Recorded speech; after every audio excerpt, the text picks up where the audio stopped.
안녕하세요. 주토피아 채널의 제이입니다. 미국 증시가 트럼프 취임식 이후로 신고가를 쓰고 있는데요. 오늘은 미국 증시 시황을 분석해 보겠습니다. 본 영상은 주기적 자산배분 투자 전략에 따른 2025년 1월 자산배분 비중 전략을 다루고 있고요. 방향성에 중점을 두며 마켓 타이밍에 초점을 두지 않습니다. 영상에서 다루지 않은 기본적인 경제지표나 뉴스는 숙지하고 있는 상황으로 가정하고 제가 중요하게 생각하는 대중의 심리지표나 프랙탈 분석을 바탕으로 이야기를 풀어가겠습니다. 자산배분이 아닌 트레이딩 매매에 활용하지 마시기를 당부드릴게요. 주기적 자산배분 비중 전략에 따라서 왼쪽에 보이는 코스닥의 달걀 모형에 따라 금리 사이클상 현재 유리한 자산을 익절하고 앞으로 유리해질 자산을 미리 편입하는 식으로 자산의 비중을 조절하면서 자산배분을 하고요. 유튜브 공개 영상에서는 패시브 투자 전략 위주로 살펴보겠습니다. 현재 12월 FMC 이후로 버블의 최고점 B에서 C에서 중반 이후를 달리고 있고요. 금리가 고점에 이른 다음부터 첫 금리나 그리고 경제위기가 올 때까지는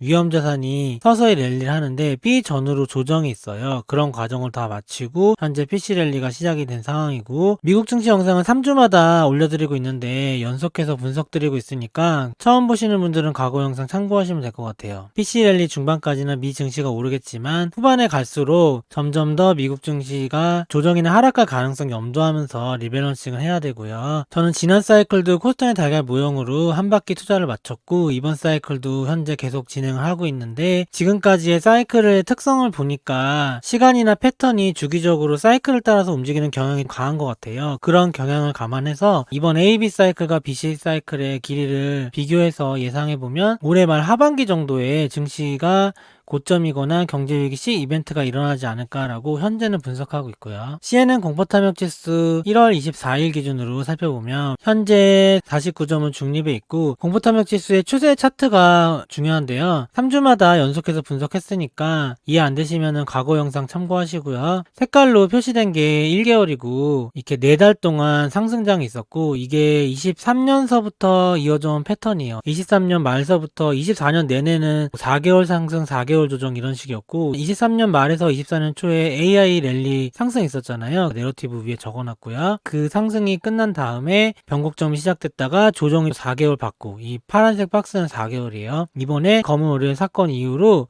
4개월 동안 상승했다가 12월 FMC 앞두고 물가가 높고 미국채 금리도 상승하고 달러 인덱스 상승하고 그러면서 시장 금리가 많이 오르고 했죠. 그때 이후로 다시 조정받았다가 트럼프가 당선되고 나서 다시 한번 방향을 전환하려고 하는 모습이에요. 공포탐욕지수 1년 추세에 이렇게 변곡점이 되는 구간, 푸른색으로 표시된 거는 하락 내러티브가 발생한 곳이고 붉은색으로 표시된 것은 상승되는 내러티브가 발생된 계기를 적어놓은 거고요. 대중의 심리를 나타내는 표기 때문에 어떤 내러티브가 발생하면 거기에 따라서 방향이 전환되는 특성을 가지고 있고, 그걸로 인해서 실제 증시에서 현재 흐름과 앞으로의 예상 경로를 분석하기 위해서 공포탐욕지수를 쓰고, 위에는 특정 기간 동안에 주된 내러티브를 적어놓은 거예요. 24년 초에는 금리 사이클 AB였고 AI 랠리였고요. B가 첫 금리 인하잖아요. 첫 금리 인하 전후에는 경기 침체 우려로 주식시장이 횡보 조정한다고 그랬죠. 조금씩 상승을 했지만 변동성이 크면서 지그재그를 했단 말이에요. 그 기간이 푸른색 박스로 표시가 돼 있고 4에서 6개월 정도 그런 일이 있었죠. 그리고 BC 구간에는 위험자산의 마지막 버블 상승이 있잖아요. 관련 영상들을 참고해 보시고, 그게 시작이 된 게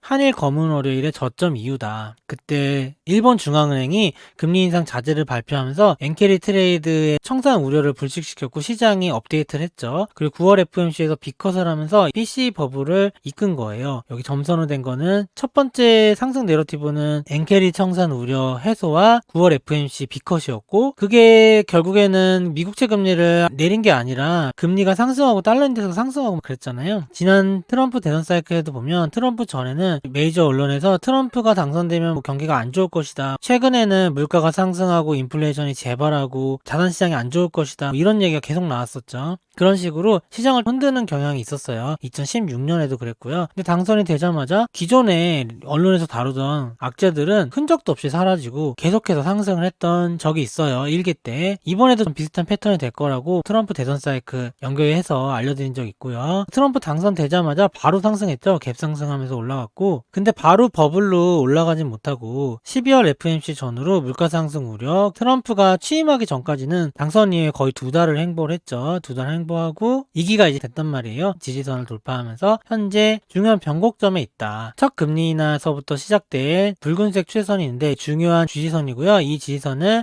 12월 FMC 이후로 이탈했지만 12월 FMC가 하락론자한테는 중요한 포인트였어요. 이때 내만여의 날도 겹쳐 있고 이때까지가 주식시장 상승의 마지막이고 이제부터 하락이 시작된다. 하락론자들은 그런 얘기를 했었거든요. 그런 하락 내러티브가 강하게 발동해서 심리도 확 꺾였죠. 증시도 많이 하락했고, 하지만 GDP도 좋고 미국 증시 실적도 좋고 트럼프가 2기를 시작하면서 트럼프 당선 우려에 대한 내러티브도 해소가 되는 거잖아요. 그런 게 해소가 되면서 다시 중간으로 온 거예요. 여기 보면 지금은 이 붉은색 추세선 위로 올라왔지만 푸른색 저항선 있죠. 요번에 미국채 금리가 상승하고 물가가 상승하고 그러면서 생겼던 우려들, 그 우려를 뚫고 올라가야 진정한 랠리가 시작이 되겠죠. 저는 PC 랠리를 3등분해서 전반기는 8월 5일에서 12월 FMC 정도까지 다 끝났다고 보고 이제 PC 버블 중반이 12월 말 저점에서 시작이 돼서 트럼프 2기 시작부터 본격화될 거로 생각은 하지만 앞으로 어떤 식으로 움직일지는 추적을 계속 해봐야 될 것 같아요. 이번에도 S&P 500 일봉 차트에다가 공포탐욕 지수에서 봤던 내러티브들 적어놓고 차트 분석으로 현재 상황 간단하게 알려드리도록 할게요. 제가 2달 전만 해도 선행적인 분석 해드려서 지금도 아직 그 기간 안에 있어요. 옛날 영상들 보면 흐름 패턴들 나와 있으니까 참고하셔도 되고요. 공개 영상에서는 현재 어떤 상황인지를 기준으로 해서 중점적으로 알려드릴 거고, 주봉 단위의 추가적인 분석을 원하시는 분은 멤버십에 가입하셔도 되고 3주마다 해드리는 공개 영상으로도 충분히 패시브 투자자는 미국 증시 투자할 수 있다고 생각을 하고요. 여기가 B잖아요. 첫 번째 금리 인하 전서부터 후까지는 조정 행보 기간이 있다. 그게 이 구간이에요. 여기 B 조정 경기 침체라는 걸 썼고 3월 조정과 7월 조정이 있었어요. 3월 조정에 3월 FMC, 7월 조정에 6월 CPI와 트럼프 대통령 피격 사건과 벤스 부통령 지명, 이때 이후로 AI가 고평가돼 있다 이러면서 기존의 주도주 AB에서는 AI 랠리였잖아요. 엔비디아를 필두로 해서 주도주의 조정이 있었던 기간이죠. 이 B 기간이. 근데 첫 번째 금리 인하가 끝나고 나서는 다시 한번 B에서 C, 앞으로는 경제 위기도 올 수도 있잖아요. 경기 침체가 우려돼서 B에서 조정을 한 거니까 B 전에는 우려를 증폭시키는 구간이고 B 이후에는 우려가 언제 시작될지 모르지만 마지막 랠리를 펼치는 거죠. 그리고 진짜로 경기 침체가 되고 경제 위기가 일어나면 시장이 하락할 수 있겠죠. 그래서 패시브 투자자 입장에서는 이 B 이후로, 그러니까 5,600 이후로는 조금씩 익절하는 게 좋다. 패시브 투자자는 증시를 이때도 사고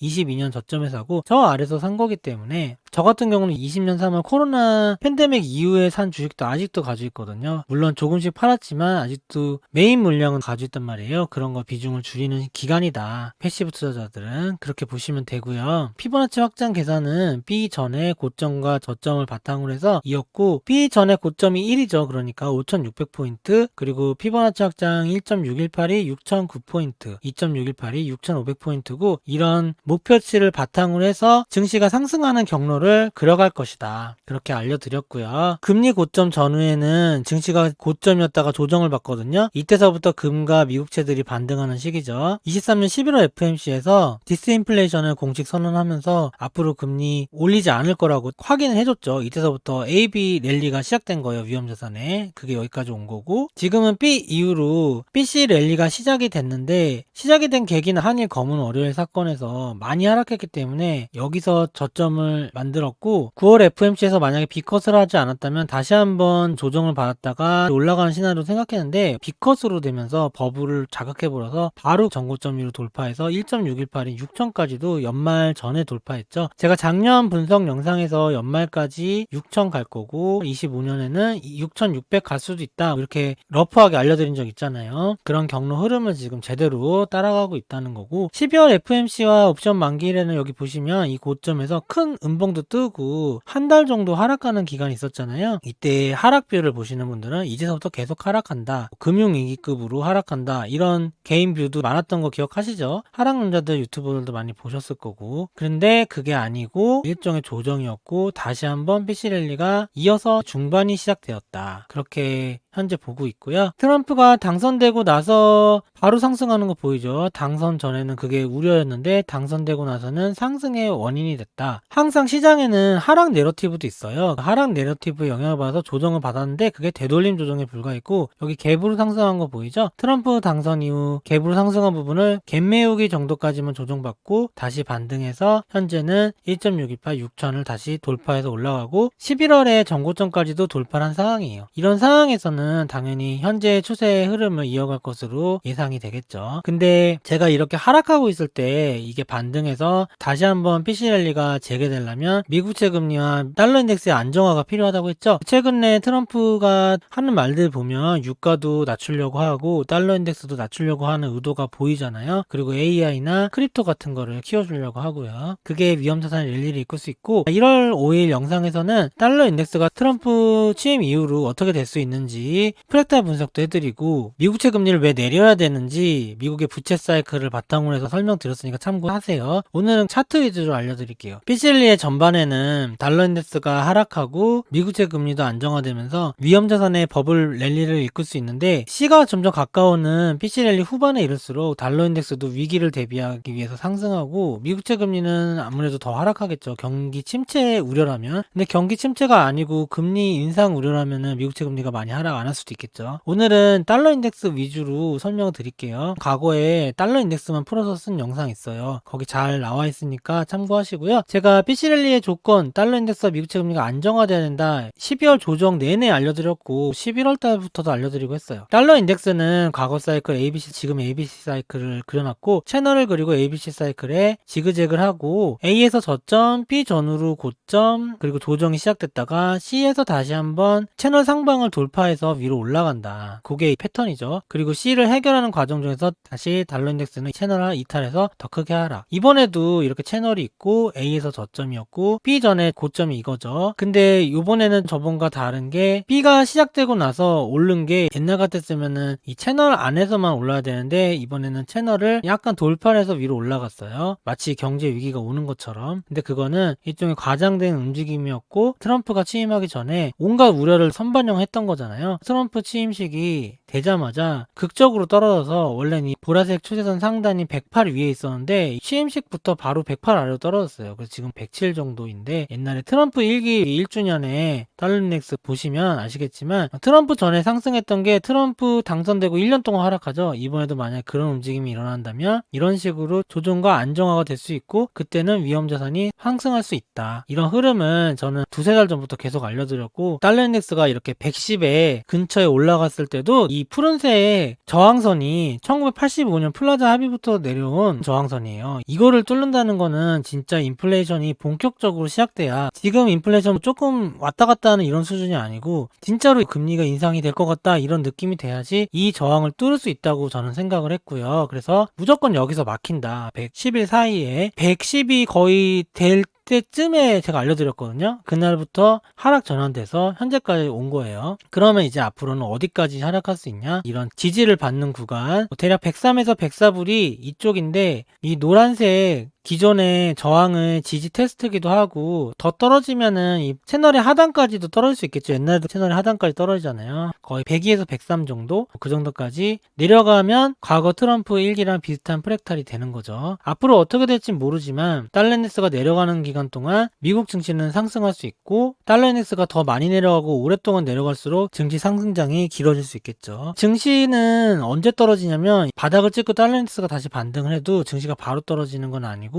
그때쯤에는 증시가 고점을 찾는 거예요. 그러다가 특정 기간이 넘어서면 달러 인덱스가 진짜로 전고점 근처까지도 이렇게 반등해서 올라오면 증시도 고점에서 횡보 조정을 받을 수 있거든요. 그때는 증시는 많이 비중을 줄여야 되는 기간이다. 패시브 투자는 타이밍을 맞춰서 하는 건 아니기 때문에 ABC 구간, 여기서는 조금씩 물량을 줄이고 C가 가까우는 느낌이 올수록 점점 물량을 줄여가면 된다. 익절을 하면 되는 거죠. 익절할 때는 S&P 500이 상승할 때 양봉에서만 하시면 돼요. 음봉에서는 하시지 마시고요. 추가적인 분석을 원하시면 멤버십이나 네프콘을 이용해 주시면 될 것 같습니다. 역사는 그대로 반복되지 않지만 분명 그 운율은 반복된다고 마크 트웨인이 얘기했죠. 제가 23년 후반서부터 24년 내내 그리고 지금까지 이어온 분석을 쭉 보신 분들은 말씀드린 경로대로 진행이 되고 있다는 거 아실 수 있을 거예요. 투자를 실제로 해보면 사이클을 많이 경험할수록 이런 특정 운율이 발견이 되고 그 운율에 맞춰서 무조건 이게 그대로 반복되는 건 아니지만 미리